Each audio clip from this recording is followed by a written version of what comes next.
میرے دوستو، نوحہ اور ماتم کی شریعت میں اجازت نہیں ہے،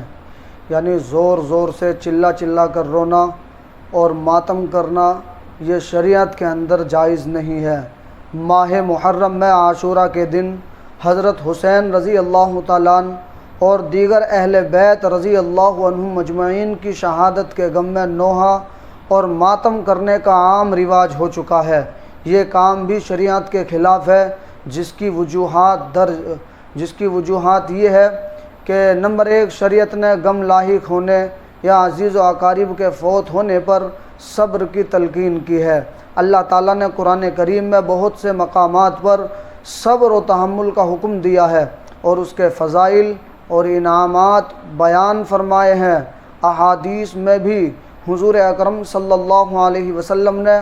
مصائب پر صبر کرنے کی تلقین فرمائی ہے۔ میرے دوستو، یہ ساری صورتحال کسی مسلمان سے مخفی نہیں ہے، چھپی ہوئی نہیں ہے، اس لیے نوحہ اور ماتم کرنا صبر کے خلاف ہے۔ نمبر 2، شریعت نے اپنے عزیز کی فوتگی پر اعتدال کے ساتھ غم زدہ رہنے کی اجازت دی ہے، یعنی انسان کو بشریت تقاضے کی وجہ سے غم لاحق ہو سکتا ہے، اس کی اجازت دی ہے۔ اس میں آنسو بہانا صبر و تحمل کے خلاف نہیں بلکہ غم کا تقاضا ہے۔ البتہ بلند آواز سے رونا، چیخنا، چلانا، اللہ سے شکایت کرنا، تقدیر کے فیصلوں سے خوش نہ ہونا، جسم یا چہرے کو پیٹنا، گریبان چاک کرنا، یہ تمام ایسے کام ہیں، ایسے امور ہیں جن سے شریعت منع کرتی ہے۔ میرے دوستو، احادیث کثیرہ، اس کے متعلق احادیث کثیرہ کتب کے اندر موجود ہے۔ اللہ کے محبوب صلی اللہ علیہ وسلم نے ارشاد فرمایا، اور یہ حدیث صحیح مسلم کے اندر موجود ہے۔ اللہ کے محبوب صلی اللہ علیہ وسلم نے ارشاد فرمایا، اثنتان فی الناس ہما بہم کفر الطعن فی النسب والنیاحۃ علی المیت۔ حضور اکرم صلی اللہ علیہ وسلم نے ارشاد فرمایا کہ دو چیزیں ایسی ہیں جو کفر ہے، ایک تو نسب میں طعنہ دینا اور دوسری چیز میت پر نوحہ کرنا، یعنی زور زور سے چلا چلا کر رونا۔ اسی طرح سے دوسری حدیث جو صحیح ابن حبان کے اندر ہے، اللہ کے محبوب صلی اللہ علیہ وسلم نے ارشاد فرمایا کہ 3 چیزیں ایسی ہیں جو اللہ کے ساتھ کفر کے زمرے میں آتی ہے: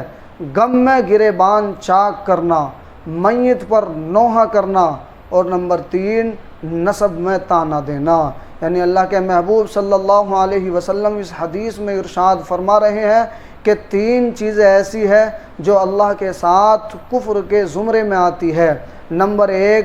غم میں گریبان چاک کرنا،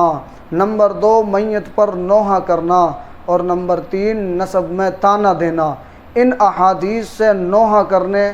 غم میں گریبان چاک کرنے، کپڑے پھاڑنے کی شدید وعید بیان فرمائی گئی ہے کہ یہ کفر اور اہل کفر کے کام ہے، مسلمانوں کے کام نہیں ہیں، اس لیے یہ کام حرام اور شدید گناہ ہے۔ مسلمانوں کو اس سے اجتناب کرنا چاہیے، بچنا چاہیے۔ اسی طرح سے ایک حدیث المعجم الکبیر میں ہے، جس میں اللہ کے نبی صلی اللہ علیہ وسلم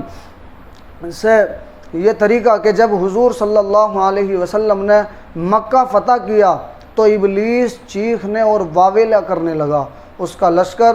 کا لاؤ لشکر اس کے پاس آ کر جمع ہوا تو ابلیس نے کہا کہ تم اس بات سے مایوس ہو جاؤ کہ ہم آج کے بعد امت محمدیہ کو شرک میں مبتلا کر پائیں، لیکن تم ان کے دین میں ان کو فتنے میں مبتلا کرو اور ان میں نوحہ پھیلا دو۔ معلوم ہوا کہ مسلمانوں میں نوحہ پھیلانا ابلیس کی چاہت ہے۔ اس سے نوحہ کرنے کی شدید مذمت ثابت ہوتی ہے کہ اس سے شیطان خوش ہوتا ہے۔ میرے دوستو، اسی طرح سے صحیح بخاری کے اندر ہے کہ حضور اکرم صلی اللہ علیہ وسلم نے ارشاد فرمایا، لیس منا من لطم الخدود وشق الجیوب ودعا بدعوی الجاہلیتی۔ حضور اکرم صلی اللہ علیہ وسلم نے ارشاد فرمایا کہ وہ ہم میں سے نہیں جو مصیبت کے وقت چہرے کو پیٹے، مصیبت کے وقت اپنے چہرے کو پیٹنا شروع کر دے، گریبان کو پھاڑے اور جاہلیت جیسا واویلا اور نوحہ کرے۔ اسی طرح سے مستدرک حاکم میں ایک روایت موجود ہے، اللہ کے نبی صلی اللہ علیہ وسلم نے ارشاد فرمایا کہ جاہلیت کی 4 چیزیں ایسی ہیں جو میری امت نہیں چھوڑے گی: اپنے حسب نسب پر فخر کرنا، دوسرے کے نسب پر طعن کرنا، ستاروں سے بارش طلب کرنا، میت پر نوحہ کرنا۔ نوحہ کرنے والی عورت اگر توبہ کیے بغیر مر جائے تو اسے قیامت کے دن اس حال میں پیش کیا جائے گا کہ اس پر تارقول کا کرتا اور خارش والی قمیص ہوگی۔ اسی طرح سے ایک حدیث سنن ترمذی کے اندر ہے، حضور اکرم صلی اللہ علیہ وسلم نے ارشاد فرمایا کہ میں نے 2 احمق اور فاجر آوازوں سے منع کیا ہے، میں نے 2 بے وقوفانہ اور فاجر آوازوں سے منع کیا ہے، ایک تو مصیبت کے وقت چیخنا، چہرہ نوچنا اور گریبان پھاڑنا، اور دوسری شیطانی مرثیہ خوانی۔ اسی طرح سے سنن نسائی کے اندر ایک روایت موجود ہے، حضور اکرم صلی اللہ علیہ وسلم نے لعنت فرمائی ہے اس شخص پر جو مصیبت کے وقت سر منڈائے، چہرہ پیٹے یا کپڑے پھاڑے۔ میرے دوستو، اسی طرح سے روایت موجود ہے مسند احمد میں، اللہ کے محبوب صلی اللہ علیہ وسلم نے ارشاد فرمایا کہ فرشتے اس عورت پر نماز جنازہ نہیں پڑھتے جو مصیبت کے وقت نوحہ کرنے والی ہو اور واویلا کرنے والی ہو۔ اسی طرح سے ایک روایت مسند بزار میں ہے، حضور اکرم صلی اللہ علیہ وسلم نے ارشاد فرمایا کہ 2 آوازیں دنیا میں بھی ملعون ہیں اور آخرت میں بھی ملعون ہے۔ نمبر 1 خوشی کے وقت موسیقی اور مصیبت کے وقت واویلا اور نوحہ کرنا۔ میرے دوستو، ان تمام احادیث مبارکہ سے واضح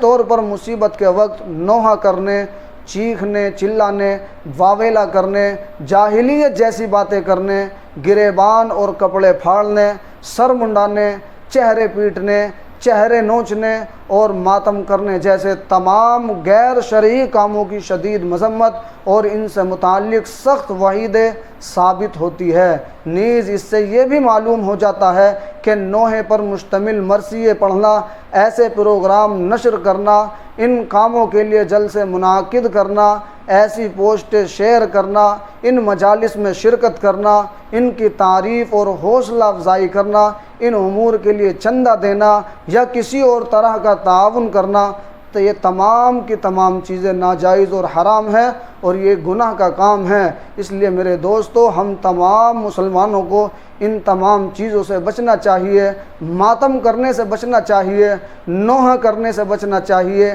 اپنے چہرے کو پیٹنے سے بچنا چاہیے، اپنے بدن کو تکلیف دینے سے بچنا چاہیے، اپنے جسم کو تکلیف میں مبتلا کرنے سے بچنا چاہیے۔ میرے دوستو، یہ صحیح مسلمان کی پہچان نہیں ہے کہ وہ اپنے جسم کو تکلیف دے، اپنے آپ کو تکلیف دے، نوحہ کرے، ماتم کرے، اس لیے کہ احادیث کثیرہ کے اندر آتا ہے، اللہ کے محبوب صلی اللہ علیہ وسلم فرماتے ہیں کہ یہ مسلمان کی شان نہیں ہے، یہ مومن کی شان نہیں ہے کہ وہ نوحہ کرے اور ماتم کرے۔ اس لیے ہمیں ان تمام چیزوں سے بچنا چاہیے۔